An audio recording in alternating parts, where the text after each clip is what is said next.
First ever factory outlet Mukunda jewellery KPHB Kothapet Khammam Somajiguda Hanamkonda. నమస్తే రమగారు. నమస్తే జయ. రమగారు, కిడ్నీలో స్టోన్స్ వస్తూ ఉంటాయి. పాపం కొంతమందికి ఆపరేషన్ చేయించుకుంటారా, మళ్ళీ కొన్ని రోజుల తర్వాత మళ్ళీ ఫామ్ అయిందని చెప్తూ ఉంటారు. అవును, పాపం చాలా ఇబ్బంది పడిపోతారండి కిడ్నీలో స్టోన్ ఉన్నవారు. అంటే ఆహార పదార్థాల్లో మార్పులు చేసుకోవాలి, కొన్ని తినకూడదు, కొన్ని తినకూడదు, కొన్ని తినొచ్చు, చాలా జాగ్రత్తలు తీసుకోవాలండి. అవును, మనం డాక్టర్స్ కాకపోయినా జనరల్గా ఇవి తినటం వల్ల వస్తుంది అనే దాని గురించి ఒకసారి మనం డిస్కస్ చేద్దామండి. చిన్నప్పుడే గొడ్లకి ఆవులు ఎడ్లకిను గేదెలకి ఆవులకి కూడా పెట్టేవారు. ఉలవలు పెట్టేవాళ్ళు జయ, ఉలవలు ఉడికిచ్చేవాళ్ళు. అవును, పొద్దున్నే నీళ్ళపై వేసేవాళ్ళు. నీళ్ళపై అయిపోయాక మధ్యాహ్నం కొంచెం 11 గంటలకి స్నానాలు పానాలు అందరూ అయిపోతాయి కదా, 10 అయ్యేసరి కల్లా 11 గంటలకి ఈ నీళ్ళ కాగు, పెద్ద రాగి కాగు ఉండేది, అది దించేసి ఇంకొక ఆగు ఎక్కించేవాళ్ళు, నల్లది ఉలవలు కాగు. ఆ ఉలవలు ముందు రోజు రాత్రి నానబెట్టేసేవాళ్ళు. వాటిని శుభ్రం కడిగేసి మళ్ళీ అందులో పోసి ఆ పొయ్యి మీద వదిలిపెట్టేవాళ్ళు. ఆ మంట ఎగసంతో అది అట్లా ఉడికి ఉడికి ఉడికి ఉడికి ఉడికి 5 గంటలకు 4 గంటలకి తీసేవాళ్ళు. ఇక అన్ని సగానికి పోసేవాళ్ళ ఉలవలు, అవి పైదాకా వచ్చేవి, ఎర్రగా అన్ని నీళ్లు తేరుండేవి. అలాగా తీసుకుంటే పాలేళ్ళు ఎవరైనా ఆ నీళ్లు తీసుకునేవాళ్ళు.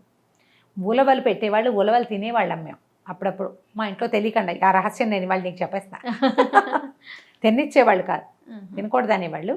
పాలేరు మాత్రం ఆ రంగడు ఎప్పుడు నీరు పట్టుకెళ్ళేవాడు. అర్జున వాళ్ళు కూడా పట్టుకెళ్ళేవాళ్ళు, ఎందుకంటే వాళ్ళు ఇది ఉలవచారు పెట్టుకుంటారు.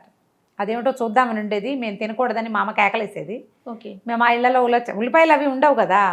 అయితే ఇవి ఉలవలు ఎందుకు పెడతారు అన్నది ఎప్పుడో ఒకసారి మా పెద్దక్కయ్య చెప్పింది. గొడ్లు గడ్డి తినేటప్పుడు మట్టి రాళ్ళు వెళ్ళిపోతాయి వాటి పొట్టలోకి, అవి అరుగుతాయి. ఉలవలు తినటం వల్ల అది అరిగిపోయి పొడైపోయి వాటి తాలూకు పేడలో వాటిలో వచ్చేస్తుంది, తర్వాత ఏమో బలం అని చెప్పేది. ఇప్పుడు కూడా ఉలవలు తింటే కిడ్నీ స్టోన్స్ తగ్గిపోతాయి అని నేను ఆయుర్వేద వైద్యుల దగ్గర విన్నాను. మనకి రెగ్యులర్గా ఉలవల్ని ఆహారంలో భాగం చేసుకోవటం, ఉలవచారు లాంటి కాంప్లికేటెడ్ వంటకం చేయకపోయినా కాసిన అన్ని నానబెట్టుకుని, ఈ రాళ్ళు ఫామ్ అయ్యే లక్షణం ఉన్నవాళ్ళు ఇలా చేయొచ్చు. మేము మా ఇంట్లో కూడా అక్కయ్య గారి పిల్లల్లో ఒకళ్ళిద్దరికి 3 4 ఉన్నారు ఈ సమస్య ఉన్నవాళ్ళు. వీళ్ళకి ఏం చేస్తున్నామంటే, మేమేం చేస్తున్నామంటే ముందు రోజు రాత్రే కాసిన ఉలవలన్నీ చిన్న కప్పులో వేసి నానబెట్టాం. కందిపప్పుతో పాటు వాటిని వండేస్తున్నాం. పప్పులో వేసేయటమే, సూపర్, కలిసిపోతుంది. అదేం పెద్దగా మనకి తెలీదు. రెగ్యులర్ ఆహారంలో ఉలవల్ని భాగస్వాముల్ని కనుక భాగం చేసుకుంటే కిడ్నీ స్టోన్స్ ఫామ్ కావు, ఫామ్ అయినవి పడిపోతాయి అని చెప్తారు పెద్దవాళ్ళు. ఓకే, పురాతన వైద్యమే చేస్తారు. తర్వాత కొండపిండాకని ఒక ఆకు దొరుకుతుంది మనకి ఇక్కడ, మన రైతు బజార్లలో కూడా కనపడుతుంది, దొరుకుతుంది. ఆ కొండలైన పిండి చేసేస్తుంది, దాని పేరే అది కొండపిండాకు. ఆ ఆకు వండుకొని తిన్న, అది తెచ్చి కొంచెం పప్పులో వేసుకోవటము. తర్వాత ఏమో మనం మునగాకు పెసరపప్పు వండుకుంటామా, అట్లా కొండపిండాకును కూడా ఏం లేదు, పెసరపప్పు 1 గంట నానబెట్టడం, తాలింపు పెట్టడం.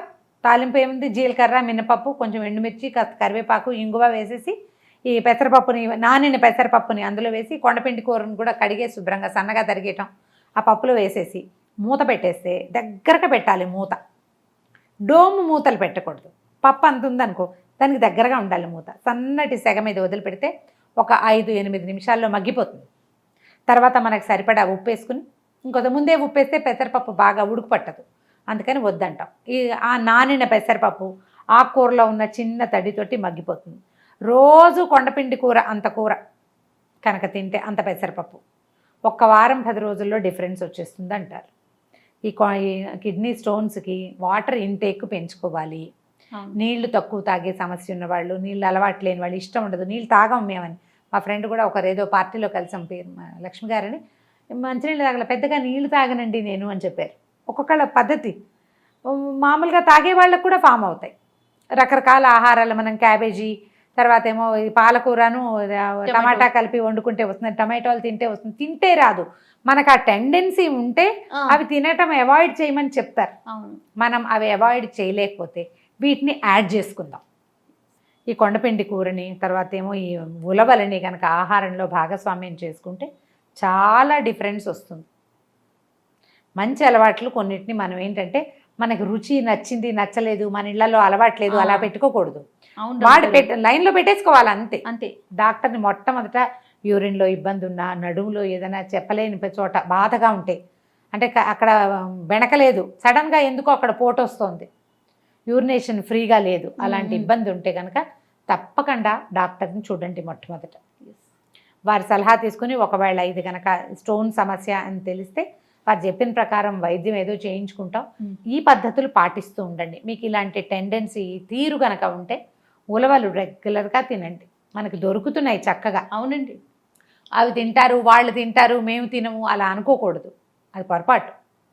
ఈ చారు లాంటివి, ఉలవచారు అనేసరికి అదేంటో కొంచెం కాంప్లికేటెడ్ వంటకంగా తోస్తుంది, నేను వింటుంటా కానీ చేయలేమనిపిస్తుంది. నేను కామ్గా చేస్తా ఈ పని, పిల్లలకి అసలు తెలియని కూడా తెలియదు. మన ఇంట్లో టెండెన్సీ ఉందనుకో, అప్పుడు కూడా మనం పిల్లలకి నిశ్శబ్దంగా పప్పులో వాటిలలో మనం ఇలాంటి పదార్థాన్ని పెట్టేస్తూ ఉంటే ఏమవుతుందంటే వీటి నుంచి మనం ఆరోగ్య పరిస్థితులు ఏం వర్సన్ అయిపోతుంది. ఒక్కొక్కసారి రకరకాల సమస్యలు వస్తాయి, అది పనిచేయ ప్రాబ్లం వస్తుంది. జనరల్గా మనం వేసుకునే మాత్రలు చూడు, అన్నిటికీ పెయిన్ కిల్లర్స్ వేసుకుంటూ ఉండటం, డాక్టర్ని సంప్రదించకుండా మనమే ఏదో ఒకటి జలుబుగా ఉంది కాబట్టి ఈ కోర్సు అని అప్పుడెప్పుడో మనకి ఇచ్చారు కాబట్టి మనంతటా మనమే చేసేయటము, అవన్నీ బ్యాడ్ ప్రాక్టీసులు చేయాలి. అవునండి, అది కూడా కిడ్నీ మీద చాలా సమస్యగా పరిణమిస్తుంది. మనం మాత్రలు మందులు వేసుకోకూడదు, పెయిన్ కిల్లర్స్ ఎక్కువ వాడుకోకూడదు, ఇష్టారాజ్యంగా తినేయకూడదు. వాటిని తినేస్తే అవన్నీ దీనికి చాలా మందికి పిప్పర్మెంట్ పిల్లలు తిన్నట్టు తినేస్తారు. మెడికల్ షాపులకు వెళ్ళి వైద్యాలు ఏదో ఒకటి వేసేసుకోవటం, తెచ్చేసుకుంటూ ఉండటం, అవి ఇవి పూసేసుకుంటూ ఉండటం, అలాంటివి చెయ్యొద్దు. కొంచెం బేర్గా చేయటం వాటిని, అప్పుడు పెద్ద సమస్యలను బేర్ చేయాల్సిన అవసరం లేకుండా ఉంటుంది. కిడ్నీ హెల్త్ చాలా అవసరం, చాలా అవసరము. దానికి సరిగా చక్కగా మంచినీళ్ళు అవి సరైన నీళ్లు తాగటం అవన్నీ చూసుకోవాలి ఎప్పటికప్పుడు. ఏమైనా సమస్య ఉంటే మాత్రం ముందు వైద్యుల్ని సంప్రదించండి. తర్వాత మీరు ఇట్లాంటి కొన్ని పద్ధతుల్ని మన జీవన విధానంలో అవలంబిస్తే ఈ పరిస్థితి నుంచి కొంచెం మనం బయటికి రావడానికి అవకాశం ఉంటుంది. ఒక చక్కని మాట చెప్పారు అమ్మగారు. మనకి రుచి నచ్చిందా నచ్చలేదా, లేదా కంటికి నచ్చిందా నచ్చలేదా, అలాంటివి కొన్ని ఆహార పదార్థాల విషయాలు మనం అసలు ఆహార పదార్థాల విషయాల్లో పాటించకూడదు. మనకు నచ్చక్కర్లా, మనం అసలు అలవాటు చేసేసుకోవాలి. ఫ్రూట్స్ చక్కగా పళ్ళు అవి తినటము, మంచి డైటరీ ఫైబర్స్ అవి తినటము, అవన్నీ కూడా అలవర్చుకోవాలి. లేకపోతే కష్టం కదా. ఖచ్చితంగా అండి, ఖచ్చితంగా. అదే రైట్ అమ్మ గారు, నమస్తే. నమస్తే.